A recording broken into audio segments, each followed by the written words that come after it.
E o Vasco voltou a vencer no Campeonato Brasileiro com gol de estreante. O vídeo de hoje do canal do Nicola traz todos os detalhes do triunfo cruzmaltino contra o Grêmio e fala também sobre o São Paulo. Tricolor emplacou 5 jogos sem vitória, 4 derrotas e 1 empate. Nem a estreia de Lucas Moura e a apresentação de James Rodrigues impediram o tropeço contra o Atlético Mineiro, que não vencia 10 jogos. Bora te atualizar sobre as últimas do Santos. Paulo Turra não é mais técnico do Peixe e tudo se encaminha para que um uruguaio ex-São Paulo assuma o comando do Santos.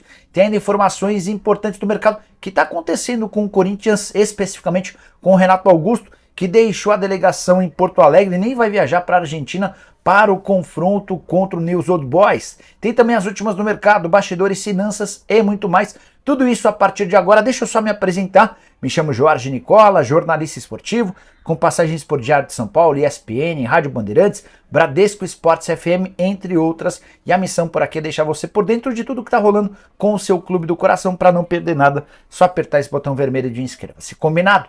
Bora começar o vídeo com o tradicional giro de notícias e a primeira informação é sobre o meio atacante Camilo. Revelado na Ponte Preta, quase foi parar no Santos nessa janela de transferências, pertencia ao Lyon e acaba de se transferir para o Akhmat Grozny. Esse time é da Rússia, contrato de 3 temporadas, o negócio foi fechado nas últimas horas. Bora falar também sobre João Félix, o atacante do Atlético de Madrid, com passagem pelo futebol inglês, nesse momento parece entre o Benfica e o Al Hilal de Jorge Jesus. O sonho do João Félix é jogar no Barcelona, mas o Barça parece correr por fora nessa disputa. Quero contar ainda sobre André Giroto, torcedor do Palmeiras talvez se lembre. Volante que passou sem nenhum destaque no Verdão, mas que estava 6 temporadas no Nantes e ele acaba de trocar o clube francês pelo Al Taon da Arábia Saudita. E a saideira do giro de notícias contar que o gol de Hulk, que abriu o placar na vitória do Atlético contra o São Paulo, daqui a pouco eu falo mais sobre esse jogo, alcançou 94 km por hora, um chute de muito longe, falha do goleiro Rafael, mas é importante destacar a velocidade que a bola alcançou. Bora falar sobre o Vasco da Gama, que voltou a vencer sob o comando de Ramon Dias e com um gol de Veguete, que fazia sua estreia. O Vasco bateu o Grêmio por 1-0, jogo realizado na tarde desse domingo em São Januário, sem torcida. O Vasco fez um bom primeiro tempo, foi melhor do que o Grêmio, mas o gol decisivo só saiu na etapa final. O Veguete havia entrado aos 19 do segundo tempo e marcou aos 35. Cruzamento da direita, ele abaixou a cabeça para de cabeça fazer o gol da vitória cruzmaltina. Vasco que vinha numa sequência muito ruim. Eram 4 derrotas seguidas. Nos últimos 11 jogos, 10 derrotas e somente a vitória contra o Cuiabá. Só para você ter uma ideia da dificuldade com a qual o Vasco vem convivendo no Campeonato Brasileiro, foi o primeiro gol do time dentro de casa em São Januário. Ainda não havia marcado gols em seu estádio. Vitória que permitiu ao Cruzmaltino pular da última para a penúltima colocação. Nesse momento o time tem 12 pontos em 17 partidas, um jogo a menos do que a maioria dos seus concorrentes. O primeiro time fora da zona do rebaixamento é o Santos, que aparece com 18 pontos. São 6 pontos de vantagem em relação ao Peixe, embora o Santos com um jogo a mais, é importante destacar isso.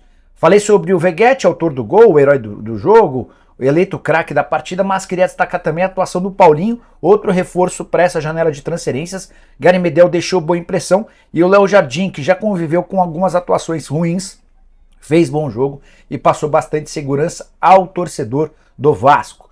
Só para falar também sobre o outro lado, com a derrota o Grêmio perdeu a chance de se aproximar dos líderes, segue na 5ª colocação, 30 pontos conquistados.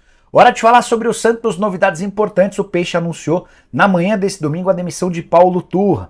Campanha péssima do treinador. A verdade é que o Santos, quando escolheu Paulo Turra, fez uma decisão bem equivocada. Estou bem à vontade para dizer, porque sempre critiquei a escolha. O Turra cai depois de apenas 7 jogos, com uma vitória, 3 empates e 3 derrotas. Ele chegou a ficar 180 minutos sem ver seu time sequer finalizar ao gol adversário. Essa sequência foi quebrada no segundo tempo do jogo contra o Atlético Paranaense. Santos só não perdeu do Furacão porque um pênalti anotado já nos acréscimos foi convertido pelo Marcos Leonardo. O Santos, que hoje é o primeiro time fora da zona do rebaixamento, bastante ameaçado de rebaixamento, de cair para a Série B. São 18 pontos conquistados, o Bahia aparece 3 pontos atrás. Bahia que ainda está jogando contra o América nesse momento. Paulo Turra, antes de ser demitido, também colecionou problemas extracampo, entre eles com o Soteldo. Ele criou uma cartilha de muito rigor, algo que incomodou os jogadores do Peixe. Agora é pensar num novo técnico. Santos que também não tem um diretor. Desde sexta-feira o Falcão está fora. O Falcão foi acusado de assédio, de importunação sexual por uma funcionária do hotel onde ele estava hospedado. Presidente Andrés Ueda busca um técnico, busca um homem forte do futebol. Tudo isso em meio a um campeonato bastante complicado para o Santos. Primeiro nome sondado pelo Peixe foi o de Mano Menezes, que já disse que não tem a intenção de dirigir o Santos nesse momento. O segundo nome, Diego Aguirre, técnico que está livre no mercado depois de deixar o Olímpia. As conversas estão em andamento. Antes de gravar esse vídeo, conversei com uma fonte próxima ao Aguirre e a pessoa disse: as conversas estão esquentando. Existe a expectativa de que o anúncio possa acontecer nas próximas horas e o Aguirre esteja na Vila Belmiro em breve para dar seu primeiro treino. Hora de falar sobre o Corinthians, mais especificamente sobre Renato Augusto. Quero te explicar o que está acontecendo com o grande craque do time. Renato, que marcou o primeiro gol no empate em 2-2 do Corinthians contra o Inter, jogo disputado nesse sábado no Beira-Rio. Você sabe que o Corinthians tem o Campeonato Brasileiro como seu grande planejamento. A prioridade número 1 do Corinthians hoje é o Campeonato Nacional, certo? Pois bem, Renato, que foi poupado do jogo contra o News Old Boys, vitória por 2-1 no meio de semana, esteve em campo desde o início no jogo contra o Internacional, mas deixou o gramado aos 45 minutos, ou seja, ao fim do primeiro tempo. Não houve grandes explicações, Corinthians que vencia acabou tomando um empate, e nesse domingo, em meio aos trabalhos do time lá em Porto Alegre, por que o Corinthians não voltou a São Paulo? Porque o Corinthians disputou o jogo contra o Inter no sábado, em Porto Alegre, e já na terça-feira tem uma partida contra o News Old Boys, jogo de volta da Sul-Americana em Rosário, na Argentina. Então, por uma questão de logística, optou-se por permanecer em Porto Alegre para embarcar nas próximas horas para a Argentina. O Renato Augusto até ficou com o time nesse domingo, mas acabou voltando para São Paulo. O Corinthians não deu grandes explicações, só falou que o Renato vai fazer trabalhos específicos na cidade de São Paulo, aumentando a preocupação de torcedores do Corinthians em relação à possibilidade de alguma lesão mais grave. Vale a lembrança de que o Renato, apesar de jogar muita bola, tem sofrido para ter condição de entrar em campo. Muitas lesões, muitas dificuldades físicas. Não enfrenta o Nilson em Rosário, já está definido, está descartado, e o planejamento é para que ele esteja em condição de pegar o São Paulo no jogo marcado para o dia 16 de agosto, partida de volta da semifinal da Copa do Brasil. Bora falar agora sobre o São Paulo, que entrou numa crise. Já são 5 partidas sem vitória, com 4 derrotas e um empate. A última dessas derrotas, 2-0 em casa para o Atlético Mineiro, jogo disputado na tarde desse domingo diante de 53.460 pessoas por uma renda de R$2.800.000. Hulk abriu o placar de cobrança de falta logo no início da partida. O Rafael foi mal no lance. No segundo tempo, em cobrança de pênalti cometido pelo Lucas Moura, o Pavão deu números finais ao jogo. Lucas, que entrou no intervalo, entrou bem, criando várias oportunidades, levando perigo ao gol adversário, mas quando tentou marcar atrás, acabou cometendo o pênalti no Patrick, pênalti convertido pelo Pavão.